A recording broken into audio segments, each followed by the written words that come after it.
সহায়তা নিতে লাইন ধরে দাঁড়িয়ে আছে অসহায় গাজাবাসী, আর সেখানে নির্বিচারে গুলি চালিয়ে গণহত্যা শুরু করে ইসরায়েল। এ যেন ইরানের সঙ্গে সংঘাতে জয় না পেয়ে নেতানিয়াহু সেই আক্রোশে ঢেলে দিচ্ছেন গাজাবাসীর উপর। যুদ্ধক্ষেত্রে ব্যর্থতা ঢাকতে এখন নিরস্ত্র ক্ষুধার্ত মানুষের উপর আরও কঠোর আগ্রাসন চালাচ্ছে নেতানিয়াহুর বাহিনী। নির্বিচারে গুলি করছে ত্রাণ সহায়তা দিতে আসা মানুষের উপরও।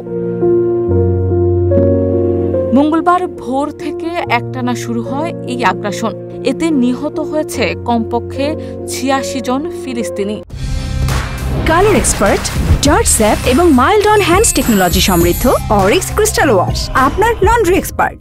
নিহতদের মধ্যে অর্ধ শতাধিক মানুষ শুধু সহায়তা গ্রহণ করতে এসেছিলেন। এই ঘটনাকে সরাসরি গণহত্যা বলছেন প্রত্যক্ষদর্শীরা। সম্প্রতি ইরানের সাথে সংঘাতে হামলার চাপে পড়ে তেল আবিব। বৈশ্বিক পর্যায়ে নেতানিয়াহুর কৌশল নিয়ে প্রশ্ন উঠতে শুরু করে। এই পরিস্থিতিতে বিশ্লেষকরা বলছেন, আন্তর্জাতিক ব্যর্থতা ঢাকতেই গাজায় সহজ টার্গেট বেছে নিচ্ছে ইসরায়েল। ইসরায়েল দাবি করছে তারা সন্দেহভাজনদের উপর লক্ষ্য করে গুলি চালিয়েছে, কিন্তু প্রত্যক্ষদর্শী ও মানবিক সংস্থাগুলো বলছে এই গুলিবর্ষণ ছিল সরাসরি সাধারণ মানুষের উপর, কোনো ধরনের সতর্কতা ছাড়াই। জাতিসংঘ বলছে এ ধরনের সামরিকীকৃত সহায়তা ব্যবস্থা মানবিকতার ন্যূনতম শর্ত পূরণ করছে না। মুখপাত্র স্টেফান ডুজারিক বলেন, মানুষকে হত্যা করা হচ্ছে কেবল খাবার চাওয়ার জন্য।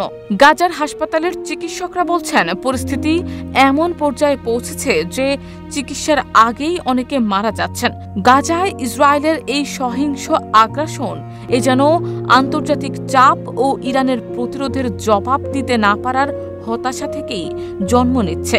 যুদ্ধের দায় নিতে না চাওয়া নেতানিয়াহু এখন প্রতিশোধ নিচ্ছেন গাজাবাসীর উপর, যারা এই সংঘাতে কখনো লড়াই করার পক্ষেই ছিল না। শারমিন নিশু, ঢাকা পোস্ট।